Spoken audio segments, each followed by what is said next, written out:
Hey guys, welcome back to the channel Everyday Carry for Everyday Guys. So today we are going to be doing an EDC Q&A and EDC pocket dump as usual, and we're also opening some mail, so it's an EDC mail time as well. Let's start it off with a Q&A, then a pocket dump, then a mail time, and then another Q&A, and we will see how far we can get. Okay, so question number 1 from @SmithRate. What are the advantages and disadvantages of having a weapon light on your EDC pistol in your opinion? Let's do the pocket dump first, because then I have my pistol out and I've shown it to you and that sort of thing, and then I'll answer your question. Pocket dump. Okay, in this pocket, the PowerTac M5. I do need to talk to you about PowerTac. They have a sale going on, and we're going to talk about that sale in a second. Sorry, belt. Core essentials. Rear pocket is my Leatherman Scully tool. That'll probably never change. The pants is Urban Warrior. This has a cool admin pocket. Holster is Southwest Holsters. Firearm is Glock 19 with Hollow Sun and PowerTac Mark Mini. And then let's just get this guy back in the pocket. In this side, my Gunzo blade from TorchSA. This blade is probably the sharpest out of the box blade I've ever gotten. I found my Open 2, so I'm really pleased about that. It was actually in one of my other pants. Wallet wise, we are running Strauss & Co. I don't have my Cold Steel Mini-Tac on me right now. I took it off. I think I'm going to send it to Ultimate Edges, although Ultimate Edges doesn't know about it yet, so they know about it now. Okay, so that question, what do I think about EDC weapon lights? Let's just get this guy empty and safe. There we go. Okay, empty and safe. Everyday carry weapon lights, weapon mounted lights, they've gotten smaller and brighter. I think they are, how to put this? Let me put it this way. An EDC handheld is mandatory. An EDC weapon mounted light for me is 95% mandatory. I'll be honest, on the last course I was, the videos popping up in your screen, Tactical Combat Casualty Care, Medical Emergency Ground Tactics, and the Combat Lifesaver course. If I didn't have a weapon mounted light, I don't think I would have been able to complete that course. We did a lot of stuff at night, which is when a lot of bad stuff happens. And the ability to run your firearm with both hands on your firearm is very important.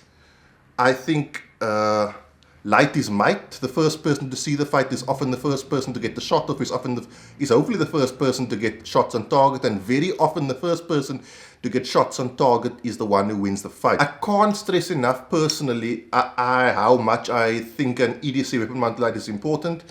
The brighter the better, the more candela the better, the more lumens the better. So that's the advantages, right? You've got all this capability with your firearm, and now also you have illuminating capability, which is very important. And also what happens is bright light warning is you can remove your opponent's or your attacker's visual horizon, so they don't see the fight anymore. All they see is bright light, and hopefully if they are bad, then the next bright lights they see, well, actually they won't be going there. So that'll be the last bright light they see. There's many advantages. Disadvantages is you're probably gonna have to get another holster, right? I mean, guys, look at the size of this. This thing has 22,000 candela. Look at the size of this Mark Mini. You can't tell me you can't carry this. This is small. It's tiny. Okay, the difference in a weapon mounted light holster and a non-weapon mounted light holster these days is minute. Okay, so there is the other problem of you have to buy another holster. I know it's a schlep, I know it's a cost, but add to the cost of your training, because when the moment comes, you are going to want the ability to illuminate. It's very important. Do a nighttime course and you'll fully understand the value of having a light on your pistol. So my opinion, I'm almost right there by saying a weapon mounted light is mandatory. I know some people who don't carry it, and they can get away with it because they've got really good skills with handhelds. But for the average, I would say really invest in a good weapon mounted light. invest in training for it, and the funny thing with weapon mounted lights is the more you train, the more you will see how much you need the weapon mounted light, you know, so consider that. So my opinion, the only real downside is you have to buy another holster, but in terms of holster comfort, unless you're running like an X300 or PL Pro, you're probably not even going to notice the difference after about 2-3 weeks of carrying your weapon mounted light. Let's open the FedEx package. FedEx, FedEx is from Germany. Okay. Guys, this Gonzo blade, I can't stress enough how sharp this thing is. It is one of the sharpest out of the box blades I've got my hands on, and those of you who follow me now, I've got some pretty decent blades. Okay. This is from Aviator. You guys obviously can't see that. I'll read it to you. Hello Ryan, we're happy to provide you with an Aviator wallet. The wallets are high quality products that are produced, assembled and handmade in Germany.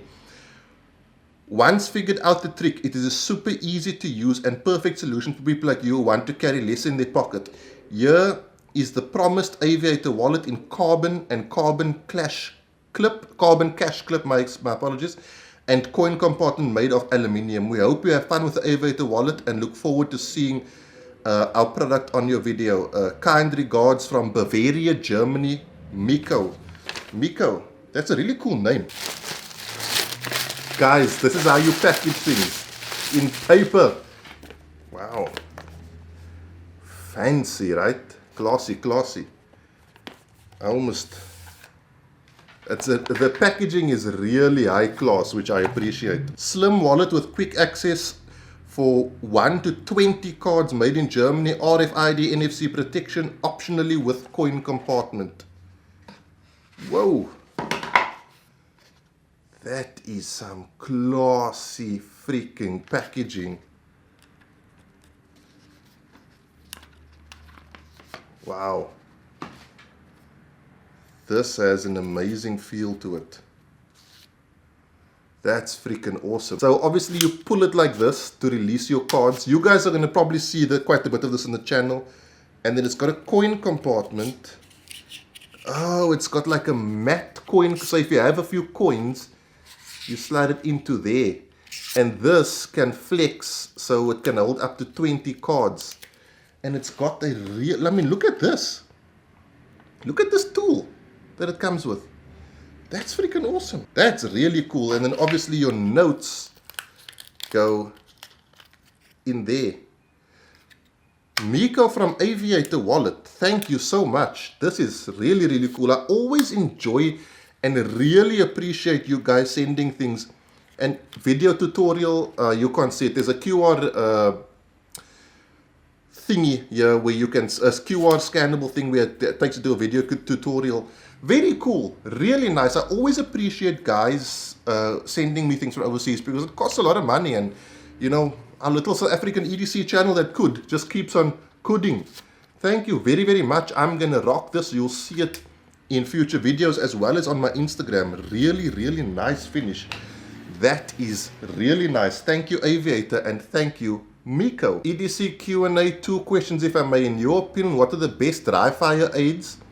And do you have any experience with these dry fire mags?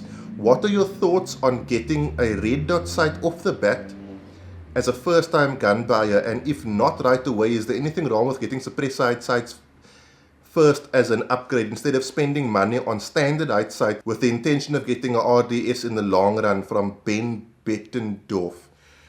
2 questions. Okay, let's answer the dry fire question first, and then we'll open the second package and then answer the red dot question.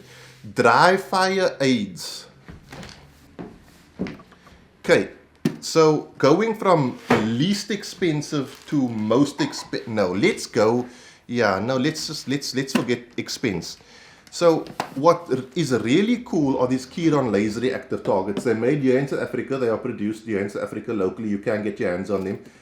You get 2. You get the standard target. I know my camera is freaking out because there's too much brightness. You get the standard target and you get the speed target. The speed target has a counter and got multiple modes where it'll show you your draw speed, and it's like a shot timer but with a whole lot of extra modes. And with it you get this this laser round. Well, you don't get it with it, you have to buy it with it. This basically goes into your firearm, and then when your striker hits the back of it, it emits a little laser.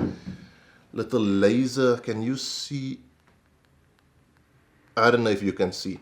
Anyway, a little laser pops out of here, and it sort of closes the circuit on this target, and it tells you your speeds. And accuracy as well, because the target is only so big, and as you can see, you can overlay things on it to make the target zone even smaller. Those are really cool, though they go for about between 1 and 2,000 Rand, depending on which target you're buying. Secondarily, this little guy, the Glock Cube from CHS Guns. The way the Glock Cube works is you drop your trigger, lock your slide back. The Glock Cube goes into the breech face of your firearm right there, made by DVC Technologies. Come on. Right? So it goes in right there. You then slowly drop your slide. And now, when you dry fire, your trigger resets. This is really nice for the third option. The third option is no tools at all. Dry fire using your sights, okay? Make your targets really small. These are my dry fire targets, right? You'll find them, well, if you ever come, you'll see them stuck on my cupboard. And work your firearm through your sights, right? These aids are awesome. They really are awesome, and they add a degree of fun to dry firing. But the most important thing of dry firing is that you actually do it. And that's the problem. A lot of people just don't do it because they don't have the training aids or whatever the case may be. You can, with a sticker and a target, you can run awesome dry fire drills. These aids give you a time frame, and they give you an audible and visual sound when you hit them, and they make it more fun, which makes you want to do it more often, which is cool, right? I get that. But in reality, Bendendorf, so, I'm sorry I'm not pronouncing your surname correctly. Names are difficult for me, guys. In reality, the most important dry firing aid is a willing mindset to dry fire, right? That's the most important thing. You don't need any of these tools. This Glock Cube is like $150 from CHS Guns. And now you can dry fire. Listen to the freaking motorbike. Now you can dry fire and have trigger reset, and you can reholster. So you can practice drawing from your holster and running your firearm with reset. So yeah, that's what I would recommend. I would recommend acquire the mindset and the discipline to actually do it, because it's not really that much fun. I'll be honest with you, unless you're working for a goal, or unless you've seen yourself perform really poorly on a course. Dry firing isn't really that great, and you just feel like you're not gaining anything. I will tell you, from the course I did with the guys from Global Phalanx and Kinetic Solutions, the TCCC, Megat and Combat Lifesaver course, my dry firing saved me. If I didn't dry fire, I would have been lost on that course. Not lost, I would have really struggled. So dry fire is very important. Weapons handling as a whole is very important, guys. You got to run your firearm, not just at the range. You got to run it at home, practice your reloads, all those things. Because in the moment of truth, most of us don't spend enough time on the range to build up that muscle memory. So you got to be doing it at home. So those are my ideas of dry firing aids, but if I can give you one bit of advice is, when you get your firearm, if you've got your firearm ready, the biggest dry firing aid is a willing mindset, really small targets, and checking your work through your sights, right? You don't need a laser or anything like that. You can look at your sights, press the trigger, and see how much movement there is, and just rinse and repeat until you're doing it subconscious. Package number 2. CHS Guns. Before I open this, guys, I forgot to tell you, PowerTac. I asked Henry Beeman really nicely if he would extend his sale until Sunday. That's this coming Sunday, 4th of April. So he's extending it until then, on the 4th of April, until 11:59 seconds PM. So basically, it ends in the last minute of this coming Sunday. Because I'm going to do a review of this PowerTac. A lot of people have asked me for reviews on the PowerTacs, because they're on special 35% off right now. And as you can see, I'm pretty much running all PowerTac as my illumination tools. So I will be doing a review of this sucker, or of the Valor, depending on what you guys want to see more of for this Sunday. And if you like it, you can still have a chance to purchase a PowerTac from TorchSA. So huge thank you to Henry Beeman for accepting my request for him to extend the sale for a few more days. I really, really appreciate it. A metal molly clip, a tourniquet holder or tourniquet holder, depending on what parish you're from, with a metal belt clip. Let's get my backpack. Global Phalanx. The Global Phalanx guys, like, they're my freaking heroes, really. Please follow Global Phalanx and Kinetic Solutions on Instagram and Facebook. I'll leave them linked down below. They are some of the best trainers I've ever come across in my whole entire life, and the most real deal guys I've ever met. These are guys who have actually been there, like Iraq, Afghanistan, South Sudan. First-hand knowledge. Follow them, they're good. There's something's gonna fall out of here now because this is meant to be done with the bag on the floor. Don't freak out. And it did. So you take your properly staged combat application tourniquet, and what I like about it is, when I say properly staged, if you do the Global Phalanx and Kinetic Solutions course, you will know. And you slide it down into the sucker.